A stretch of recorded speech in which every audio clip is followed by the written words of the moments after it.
Oke, assalamualaikum warahmatullahi wabarakatuh. Baiklah teman-teman, saya akan mencoba untuk mengedukasi teman-teman terkait dengan topik yang lagi hangat sekarang, yaitu Omnibus Law. Dan langsung ke materinya, yaitu bagaimana Omnibus Law akan merugikanmu. Jadi perlu dipahami dulu apa sih Omnibus Law itu. Nah, Omnibus Law adalah aturan baru yang sengaja dibuat untuk menggantikan aturan-aturan sebelumnya. Kalau Omnibus Law disahkan, ia akan menjadi satu-satunya rujukan mengalahkan undang-undang yang sudah ada sebelumnya.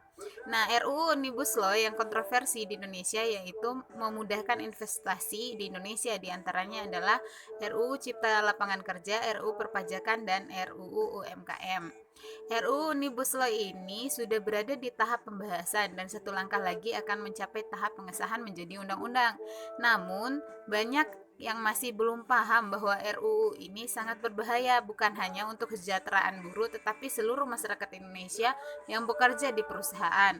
Sebab RUU Omnibus Law memberatkan keuntungan sebesar-besarnya untuk para investor dan sekecil-kecilnya untuk para pekerja termasuk kita semua. Nah, apa sih yang diatur dalam Omnibus Law? Ada 9 aturan yang diatur dalam Omnibus Law. Pertama, penyederhanaan perizinan perusahaan. Yang kedua, persyaratan investasi. Yang ketiga, kemudahan dan perlindungan UMKM. Yang keempat, kemudahan perusahaan. Yang kelima, riset dan inovasi. Yang keenam, administrasi pemerintah. Yang ketujuh, pengenaan sanksi menghapus pidana, kedelapan pengadaan lahan, kesembilan kemudahan proyek pemerintah dan kawasan ekonomi. Siapa yang dirugikan? Yang dirugikan dalam RUU ini adalah rakyat kita semua. Dengan adanya Omnibus Law, banyak hak para pekerja terlebih lagi buruh yang dicabut. Misalnya, dimudahkannya PHK, dihapusnya cuti-cuti penting seperti kelahiran anak dan haid. Berarti perempuan gak boleh ngelahirin dan haid.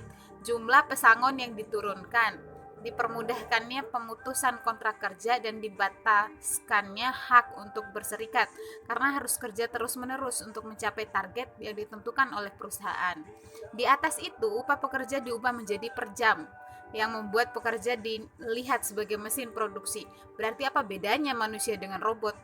Sementara para pengusaha tidak harus menanggung resiko dari apa yang ditakutkan pekerja dan terlebih lagi terbebas dari pidana. Kenapa bisa kontroversi? Karena ada yang diuntungkan yaitu pemerintah dan para investor. Pemerintah membuat RUU Omnibus Law untuk meningkatkan ekonomi Indonesia dengan mempermudah investor. Dengan adanya RUU ini, pengusaha dapat merugi ongkos produksi termasuk menurunkan gaji pekerja. Di atas itu, mereka juga bebas mengabaikan isu sosial, budaya, dan lingkungan demi kepentingan ekonomi. Dan celahkahnya lagi, dengan adanya RUU ini, pekerja tidak lagi bisa melaporkan perusahaan dengan pidana karena sanksi yang diatur di sini hanya sanksi administratif. Terus gue bisa apa? Terus kita bisa apa? Pertama, edukasi dirimu akan pentingnya untuk menggagalkan Omnibus Law sebab RUU ini tidak hanya merugikan bagi buruh, tetapi bagi seluruh rakyat Indonesia yang bekerja untuk perusahaan. Ingat, bila RUU ini disahkan, gajimu dan hakmu sebagai pekerja bisa diturunkan. Kedua, bila kamu mau dan bila kamu sehat termasuk terbebas dari COVID-19, ikut turun ke jalan dan mendemonstrasikan keresahanmu terhadap Omnibus Law. Ingat bahwa menunjukkan pendapatmu sebagai rakyat itu tidak salah. Indonesia adalah negara demokrasi, sudah saatnya suara rakyat didengar.